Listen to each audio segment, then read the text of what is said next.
Hey, this is Henry Sanders back with another episode of Real Talk. We want to thank our sponsors at Park Bank. Thank you for everything that you're doing. Thanks for standing by us at this time in the community. We have a special guest so this is true, I've been trying to hunt this man down for a good 3 months or so. Like he's been running from me, people. But we finally got him. We got him today. We got him. Chairman of the Oneida Nation, Tehassi, how are you, sir? Very good, sir. Thank you.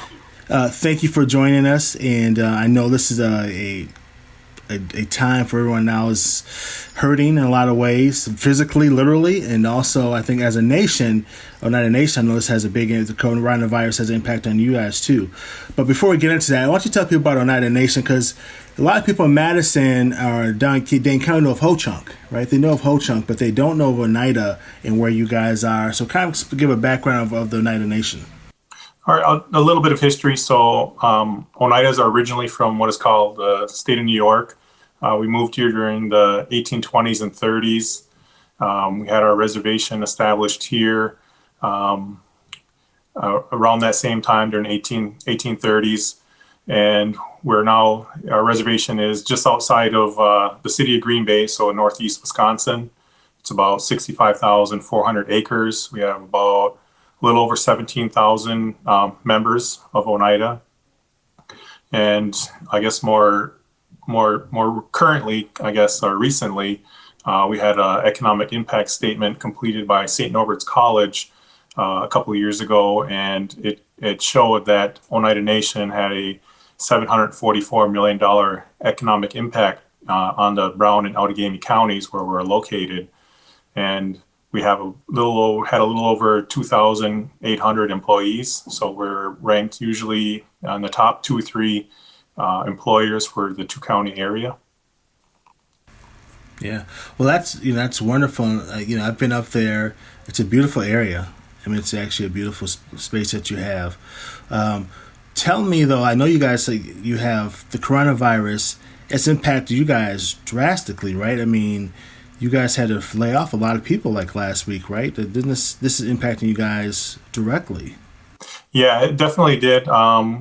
We had been keeping our eye on the spread of the coronavirus across the country, and kind of, early on, we took measures to cancel our general tribal council meetings that were scheduled for earlier this spring, because that's generally we have about 1,700 people in a room. So that is definitely cause for concern with the spread of this disease. So we had canceled a couple of those meetings early on just to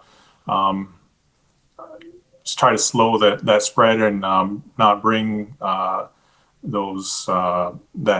to our community and or have it spread very quickly in our community, because about 30% of those people that attend that meeting are in that category where it'd be detrimental, where they're over the age of 60. So we wanted to making sure that we're having the public safety is our one of our main concerns here at Oneida. And so as part of the effort to slow the spread in our community, we had chosen early on to shut down our casinos, which are our main revenue generators for the nation, that provide the funding for our governmental services.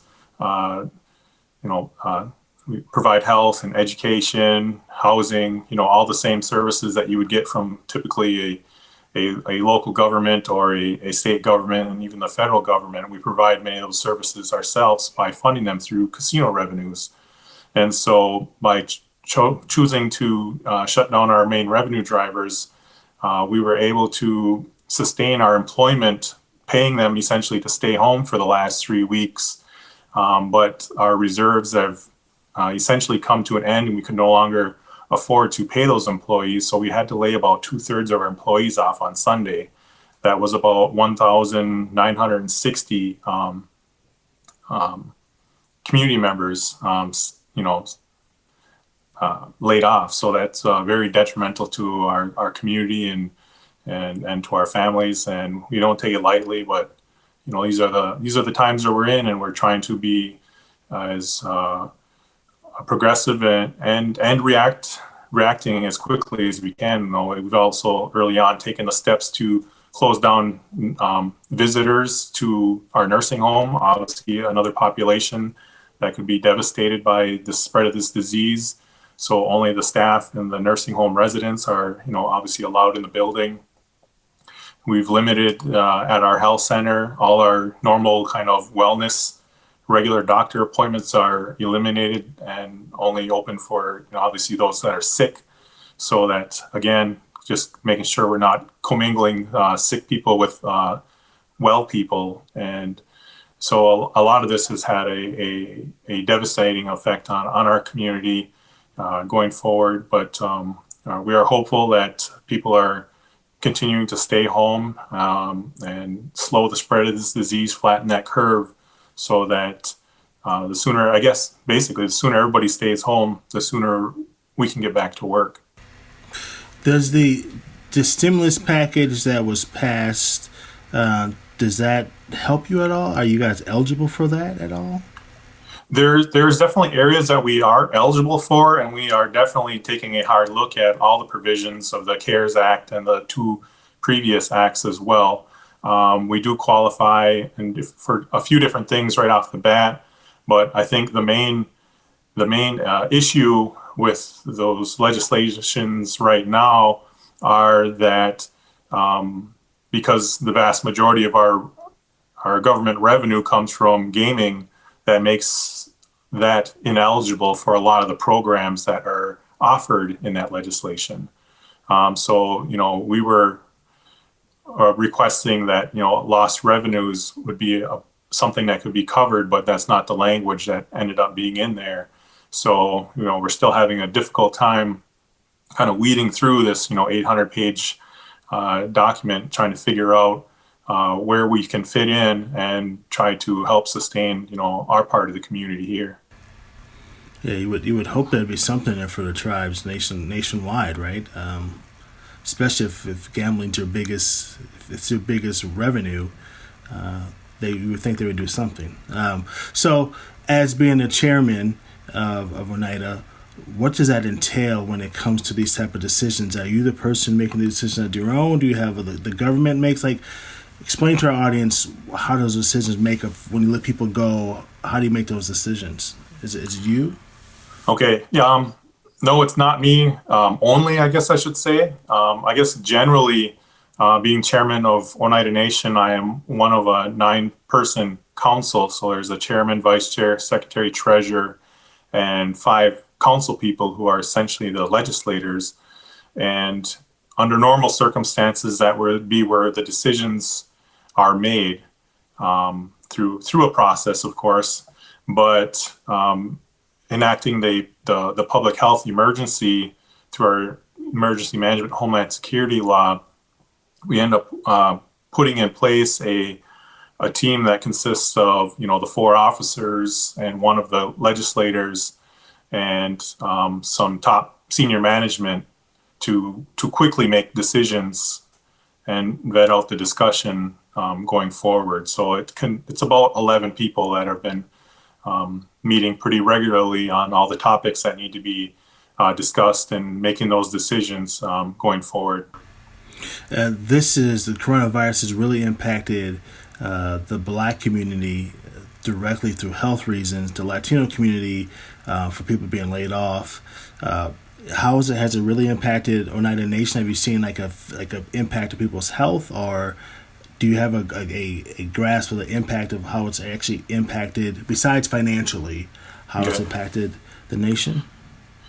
Yeah, I guess we're real lucky as of yet. We have not had any deaths in our community here, but we do have 5 confirmed cases, 2 in Brown County and 3 in Outagamie County, and I know a number of them have recovered. Actually, one of them was just on a YouTube video. He's actually a police officer for the city of Green Bay, and so the Green Bay police chief actually did a YouTube video and welcomed him, because yesterday was his first day back on the job after recovering from COVID-19, and so he did a nice video with our tribal member who happens to be a police officer for the city of Green Bay after recovery and being moved out of isolation and quarantine.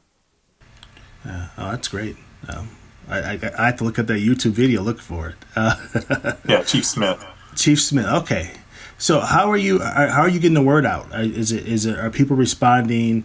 Because look, there's some people are not taking this seriously. Like literally, last weekend, my neighbors up the street were having like a little. There's like 20 people out there having like a little block party, right? Like, literally. So not everyone's taking this seriously. How are you getting? How are you getting the word out? Do you think people are taking it seriously on the nation? I think that's the challenge across all the communities across the country. I think it's important that we continue to spread the word of the importance of obviously the social distancing, washing your hands regularly with soap and water, and really adhering to that distance is really I think the key factors of slowing this disease and flattening that curve. And we've been taking active measures, sending as many different type of media as we can. Obviously, for those that we have email addresses, sending updates as to the community and our employees as many times as 3-4 times a day. We've taken to doing Facebook Live events generally twice a week with both health updates and community updates and things to watch out for, and really just trying to canvass our community with education. And I think early on too as well, if we get to the point of a mandatory, stay at home, we did pass a resolution for our community for, fines if it comes to that for not staying home when you should be. But we're not to that stage yet, but that is in place should we need to go that far, and we hope we don't. Yeah. Well, let's hope not. Right. Let's hope that things move in the right direction. How long can you go without the gaming being in place? I mean, if that's your main revenue, and this is all about social distancing and keeping away from each other, and gaming is all about being around other people. How long can you guys survive without that not being back in place? Yeah, as that's part of the strategy, with the layoffs and then only keeping critical employees on payroll. So we're down from 2,800 something employees down to a little over 800. And those critical areas. Obviously, healthcare is the major one, and then also the school system for online teaching for our students in our school system, and police force and things like that, and then the government itself. So we are really week by week as we go forward over a couple of weeks here. Even with the current levels of the layoff, it is going to be week by week coming up pretty soon here. And that's, I guess, really why we're really working hard to figure out how we fit in that legislation to get funding. We understand there's communities all across the country that need help, and we're no different than them. Yeah. Well, thank you for all you're doing. Thank you for the good fight that you guys are fighting up there. And I actually, to hear your sense of urgency of even coming up with saying that you would actually find people, that means you guys are taking this seriously. If that came to that, I know you're not doing it now, but if it came to that, that's good to hear that you guys are taking this seriously. So we wish you all the luck and the blessings up there. We hope that you're staying healthy, and that you are keeping, as a leader, as I know, all this falls on your lap a lot of times. So hoping that you're keeping sane and keeping yourself in the right mindset, because this falls on you. So how are you doing as a leader? Are you doing okay dealing with all of this? I would say I'm doing okay. I know, as we meet and discuss these issues, over the last, couple of weeks, constantly, keeping our spirituality and our mental health is something we need to really make sure we're keeping track of during this time. And so, I practice, smudging. So I have a braid of sweetgrass that, it was brand new when this started, and it's getting down to almost gone already from, burning that and smudging off so much, and smudging my leadership team off as well, so that able to try to keep our minds clear and try to have our community and the health and safety of our community is obviously the top priority at the top of our minds. Yeah, well, take care of yourself as a leader.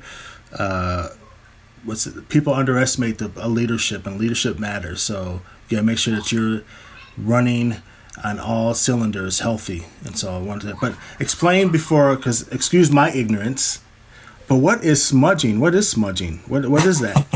I don't know what that is. What is it? Okay, so I guess it's more of like a spiritual practice. So there's different things like sweetgrass, sage, and cedar, which are, I guess, more generally recognized, I guess, across the nation by Indian tribes as like a spiritual cleansing.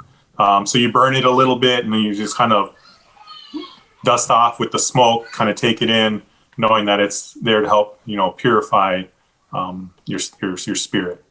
Got it. Smudging. I learned something new. Well, keep smudging, my friend. I hope that helps. And anything we can do for you in the future, let us please know. And we want to stay in contact with you in the Oneida Nation up there. If there's anything we can do to help you get the word out, we want to help. And thank you for educating me on that. I literally never knew something like that. It's good that you take care of yourself spiritually too. That's not just mental, but spiritually is very, very, very important. So thank you again. Is there anything you want to leave our viewers with before we go? Yeah, definitely. I think it's important, as we're going through these tough times, and that we do continue to plan for the future what the new normal is going to be. And so I would, just ask for your listeners and viewers to, come visit Oneida when this is, when it's safe, when we're able to open our communities back up, and come see what we have to offer. Come see our architecture, like our turtle school. It's a K through 8 elementary school in the shape of a turtle. We have the Oneida Nation museums, obviously, and the Radisson Hotel and Conference Center, our gaming facilities, and we have many events planned throughout the year, such as the Oneida Powwow, which is usually in that first weekend in July, but we've already went ahead and canceled that event further out as well too, because of the crowds issue, and we're still not real sure when this is going to end. And so, things like that we had to put on hold, even though they're, months away yet, but we're just rather be safe than sorry. And so, we have, events like that planned throughout the year. So please come up and visit Oneida if you have a chance. That's great. And hopefully, Chairman, I'm not putting you on the spot, but hopefully 2021, we can have our Wisconsin Leadership Summit up there and bring all those wonderful people up to your wonderful land up there. We'd love to just have a lot of people up there to see all the wonderful stuff you're doing. So that's just my hopefully we get that done. All right. That sounds like a good plan. Thank you again for another episode of Real Talk, and thank you for everyone watching. And anything you can do to support our friends up there on Oneida Nation, please do so. They need the help, and we need to join in and help them. See you next time.